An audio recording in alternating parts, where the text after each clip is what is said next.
You're now listening to the Engage the Rockies podcast, your go-to podcast for local and state issues concerning Colorado.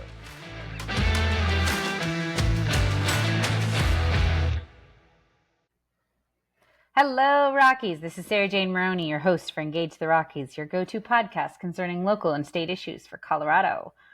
Welcome to the last week in January. First up, the mayor of Denver has garnered attention from Washington. A letter was sent from the House Committee on Oversight and Government Reform asking him to testify and calling him by name. He is going to be at a hearing on the 11th of February. And basically, it's because of his statements earlier. We've covered this before on the Week in Review, where he basically said that he wasn't interested in following the federal laws. And there are about 12 states and hundreds of cities and counties that have sanctuary laws, but the letter said, 4 cities stand out in their abject failure to comply with federal law: Chicago, New York City, Boston, and Denver. So he will be headed to Washington to explain himself. Moving on, e-bikes are back again, except they're not. Basically, they are not going to appear on the Colorado Springs ballot for city council that will occur. The election is actually on the 1st of April, but that ballot will not have anything about e-bikes. It came before the city council again, and basically they decided there was not enough time to work through all of the relevant details and make sure that it did get onto the ballot. That's not to say that it won't ever be on the ballot, but it is not going to be on the upcoming ballot. And this has irked various different people and different groups who have an interest in this. Particularly, there was a dissenting vote from Councilman Line Weber, who just wants to get on with this. And it's still a point of contention in terms of what is allowed on tops and what is not. I really do need to figure out what this e-bike thing is all about, because I actually have never been on one. But there is Keith Thompson, the executive director of the Colorado Springs Mountain Bike Association, and he says that the city's proposed policy aims to classify Class 1 e-bikes as non-motorized use on parkland. And it was a simple clarification, but it has become, in my words, a big brouhaha. Like I said, got to figure all this out. There will be a new charter school specializing in dyslexic education in D11. They are going to be located in the Holy Trinity Catholic School on Larkspur Drive. This school actually was founded in 2020 to serve grades 2 to 8 and was formerly operating under a contract with the Educational Re-envisioned Board of Cooperative Education Services. But it has begun its first year as an official charter school with a contract in D11 in 2024.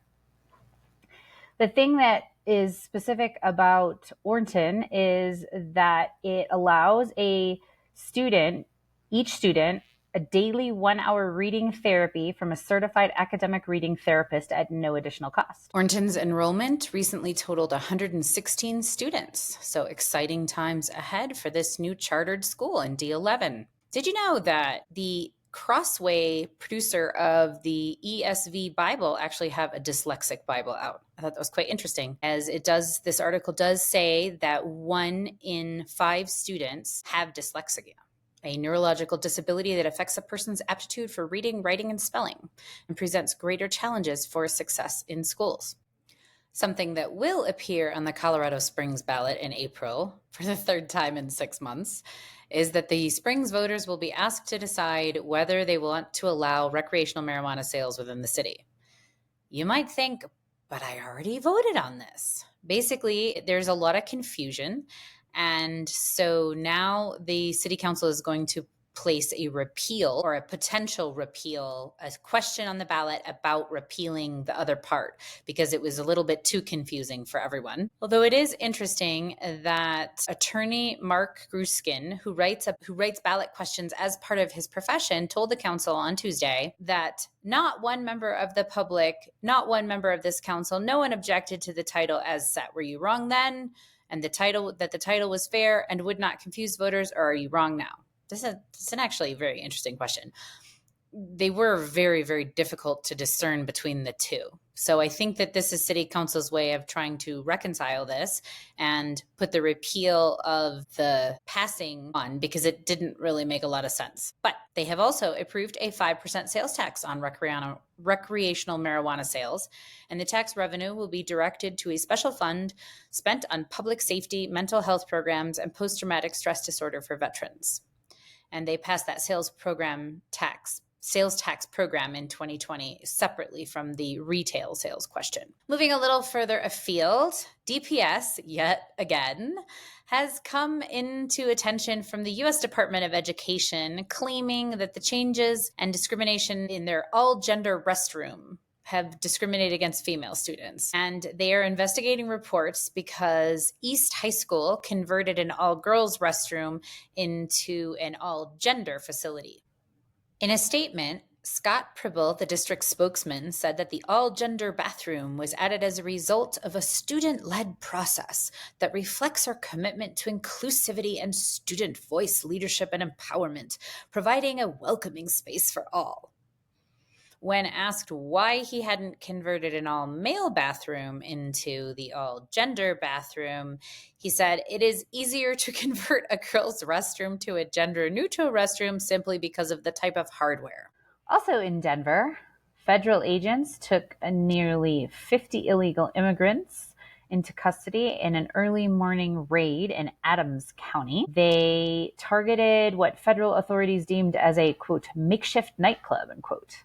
And it was invite only, and they said that dozens connected to Tren de Aragua were there. It is not known exactly how many of those were Venezuelans, and the DEA did not specify the breakdown of those, but basically that many were involved in the group. And this operation comes as President Trump's border czar Tom Hooman is spearheading a mass deportation strategy, first prioritizing and apprehending criminal illegal immigrants across the country.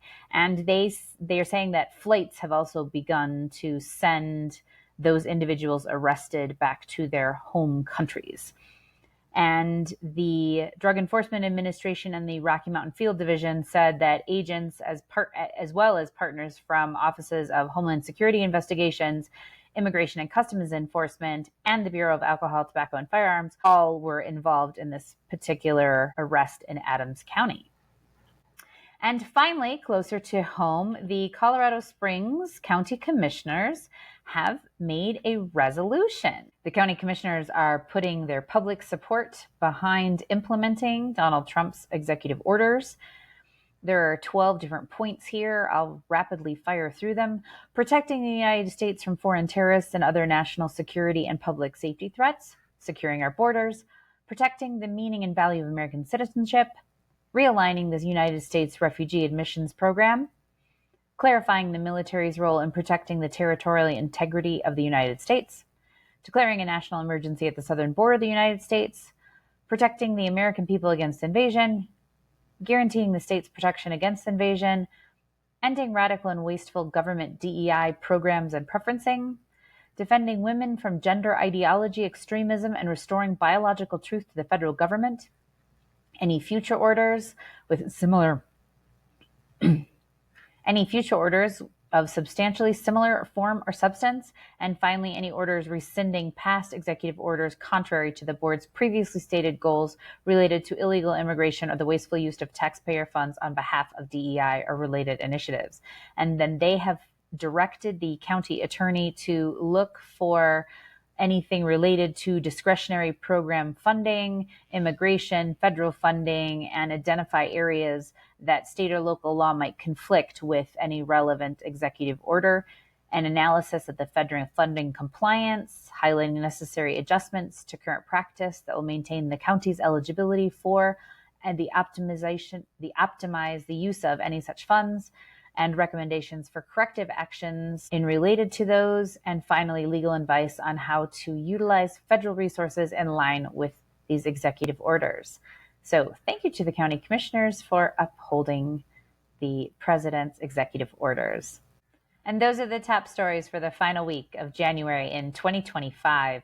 Please like and subscribe, share this with your friends, and if you need to know where we've gotten our articles or information, please join our newsletter. Thank you for listening to the Engage the Rockies podcast, your go-to podcast for local and state issues concerning Colorado.